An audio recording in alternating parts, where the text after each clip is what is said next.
पालख्यांच्या स्वागतासाठी सज्ज झालेल्या वारकऱ्यांनी गजबजून गेलेल्या पुण्यातून आमचे प्रतिनिधी मिकी घई आणि गोविंद शेळके आता आपल्या सोबत आहेत।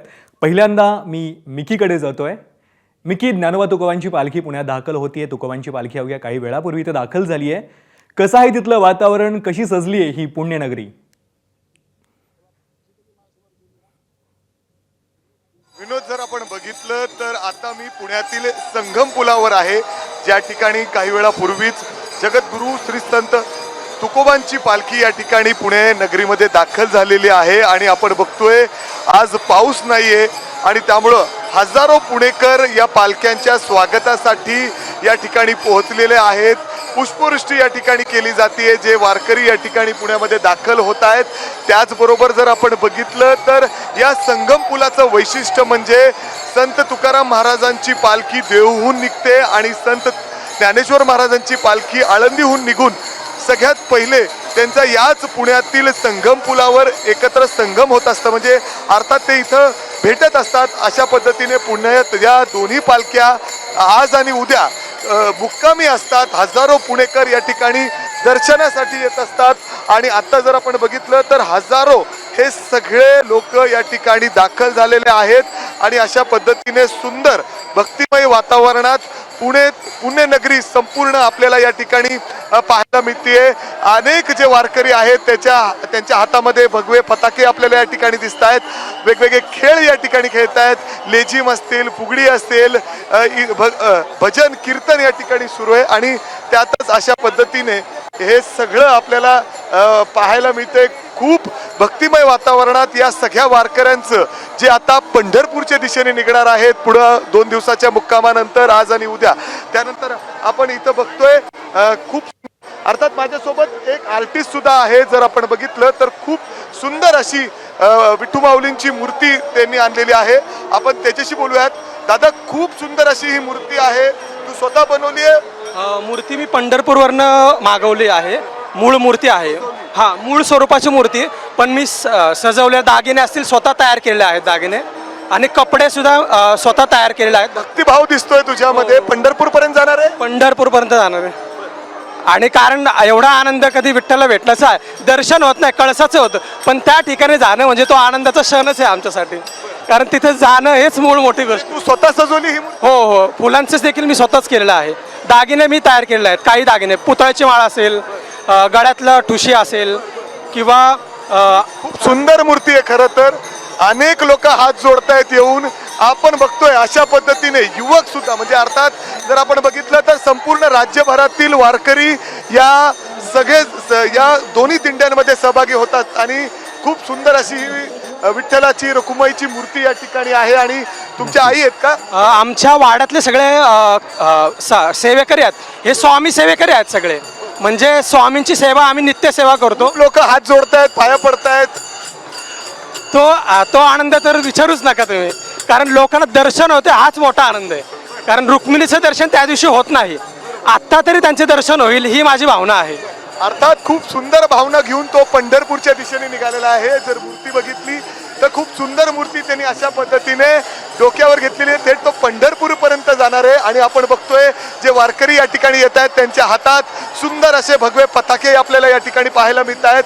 वेगवेगळे खेळ खेळले जात आहेत, त्याचबरोबर भजन कीर्तन या ठिकाणी होतोय। आणि जिथं मी आता आहे काही वेळातच संत श्रेष्ठ, आपण जर बघितलं तर ज्ञानेश्वर महाराजांची पालखी देखील या ठिकाणी दाखल होणार आहे आणि पुण्यनगरी संपूर्ण भक्तिमय वातावरणात सध्या पाहायला मिळते आणि खूप सुंदर प्रसन्न असं वातावरण सध्या पुण्यामध्ये पाहायला मिळतोय। आणि आपण बघतोय एक एक दिंड्या आता पुढं यायला सुरुवात झालेली आहे आणि त्यातच अशा पद्धतीने सुंदर मूर्त्या देखील सजवण्यात आलेल्या आहेत। आणि सध्या पुण्यात आज आणि उद्या संत ज्ञानेश्वर आणि संत तुकाराम महाराजांच्या पालख्यांचा मुक्काम होणार आहे आणि त्यासाठी हजारो लोक आजूबाजूच्या परिसरात देखील या ठिकाणी दर्शनासाठी येत असतात। विनोद, धन्यवाद मिकी, हे वारीचे रंग, अत्यंत सुंदर असे रंग आमच्यापर्यंत पोहोचवण्यासाठी। आणि आता मी जातोय गोविंद शेळके यांच्याकडे, ते पुण्यात आहेत।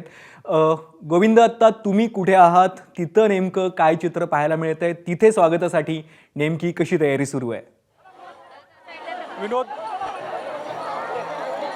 विनोद, मी कॅमेरामनला हे दृश्य दाखवायला सांगतोय की अशा प्रकारच्या छोट्या छोट्या ज्या पालख्या आहेत ज्या जगद्गुरू संत तुकाराम महाराजांच्या पालखीच्या समोर चालत आहेत. मी सध्या FC रोडवरती आहे, फर्ग्युसन कॉलेज रोडवरती आहे आणि हेच ते ठिकाण आहे. म्हणजे संगमवाडीमध्ये जसं मिकी सांगत होता की संत ज्ञानेश्वर महाराजांची पालखी असेल, संत तुकाराम महाराजांची पालखी असेल, ती पहिल्यांदा संगमवाडीच्या पुलावर एकत्र येते. त्यानंतर ज्या रस्त्यावरनं ही पालखी जाते तिथलं हे दृश्य आहे. फर्ग्युसन कॉलेज रोड आहे, ज्या ठिकाणी छोट्या छोट्या पालख्या ज्या संत तुकाराम महाराजांच्या पालखीसमोर चालत आहेत त्यांचं दर्शन घेण्यासाठी. अगदी माझ्या मागं जर मी तुम्हाला दूरपर्यंत दाखवायचा प्रयत्न केला तर या पंचक्रोशीतले सगळे लोक या ठिकाणी मागच्या 2 तासापासून जमा झालेत. सुरुवातीला लेझिम झाली, शंखनाद झाला आणि वेगवेगळ्या प्रकारचे खेळ सादर करत या वारकऱ्यांचं स्वागत केलं जात आहे. असं म्हणतात की साधू संत येती घरा तोची दिवाळी दसरा, आणि अशीच काही भावना या आज पुणेकरांमध्ये असते. कारण आज वारकऱ्याच्या रूपाने त्यांच्या घरी साधू संत येत असतात आणि आलेल्या या साधू संताला आपल्या परीनं जेवढं काही देता येईल, म्हणजे कुणी त्यांना रेनकोटचं वाटप करताय, कुणी अन्नदान करताय, कुणी त्यांना उपवासाचं पदार्थ करून देत आहे. आणि पुढची 2 दिवस म्हणजे आजची रात्र आणि उद्याची रात्र संत श्रेष्ठ ज्ञानेश्वर महाराजांची पालखी आणि जगद्गुरू संत तुकाराम महाराजांची पालखी या दोन्ही पालख्या पुण्यामध्ये मुक्कामी असणार आहेत. आणि हा दिवस त्यामुळे पुणेकरांसाठी सुवर्ण काळ असतो. कारण मागच्या 8 दिवसापासून धो बरसणारा पाऊस आता थांबला आणि आज सकाळपासून जी काही पावसाने उसंत दिली त्यामुळे सुद्धा वारकऱ्यामध्ये मोठा उत्साह पाहायला मिळतोय. आणि त्याच उत्साहामध्ये ज्ञानोबा तुकोबाचा जयघोष केवळ वारकऱ्यात नाही तर तो पुणेकरांमध्ये सुद्धा पाहायला मिळत आहे. आपल्या घरातील लहान मुलं, लहान मुली यांना साधू संतांच्या वेशामध्ये इथं आणून अगदी जत्रेचं स्वरूप या ठिकाणी आल्याचं चित्र पाहायला मिळतंय. अगदी संगमवाडीमध्ये संत तुकाराम महाराजांची पालखी आली आहे आणि काही वेळामध्ये आता फर्ग्युसन कॉलेजच्या या रोडवर येईल. आधी संत तुकाराम महाराजांची पालखी इथून जाईल आणि त्यानंतर संत श्रेष्ठ ज्ञानेश्वर महाराजांची पालखी याच मार्गावरनं पुढे जाईल. ज्या ज्या मार्गावरनं ही पालखी जाते त्यावेळी त्या पालखीवरती पुष्पवृष्टी होते. त्या ठिकाणी आलेले भाविक मनोभावे आपल्या पालखीचं दर्शन घेतात आणि पुढे असा हा आषाढी वारी साजरी करतात. विनोद. नक्कीच गोविंद, खरं तर खूप धन्यवाद. वैष्णवांचा हा अत्यंत सुंदर असा सोहळा तुम्ही आमच्यापर्यंत पोहोचवताय, वारीचे हे रंग आमच्यापर्यंत पोहोचवताय. अगदी काही वेळांपूर्वी संत तुकोबांच्या पालखीचं पुण्यनगरीत आगमन झालं, त्याचाच आढावा घेतलाय आमचे प्रतिनिधी मिकी घई यांनी. पाहूयात.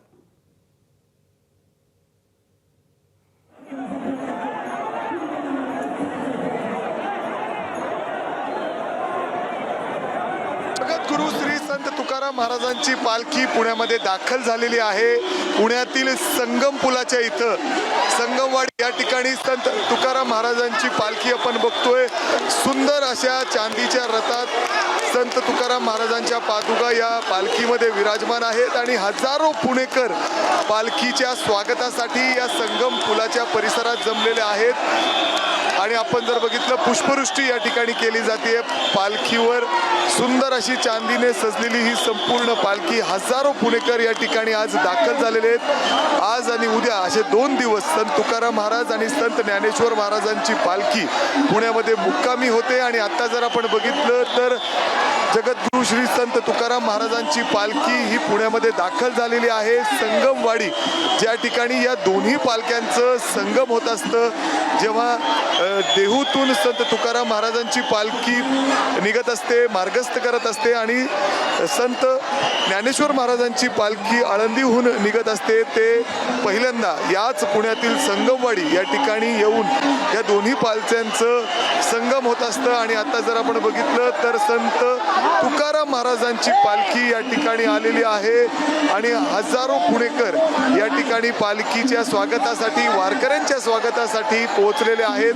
खरं तर पावसाने आज विश्रांती घेतलेली आहे आणि त्यामुळं जर आपण बघितलं तर हे सगळेजण या ठिकाणी पालखीच्या वारकरींच्या स्वागतासाठी अशा पद्धतीने पोहोचलेले आहेत. अक्षरशः भक्तिमयचं वातावरण सध्या पाहायला मिळतंय. भक्तिमय वातावरणात पालखी पुण्यामध्ये दाखल होते. आणि जर आपण समोर बघत असाल तर जगद्गुरू श्री संत तुकोबारायांची ही पालखी आहे.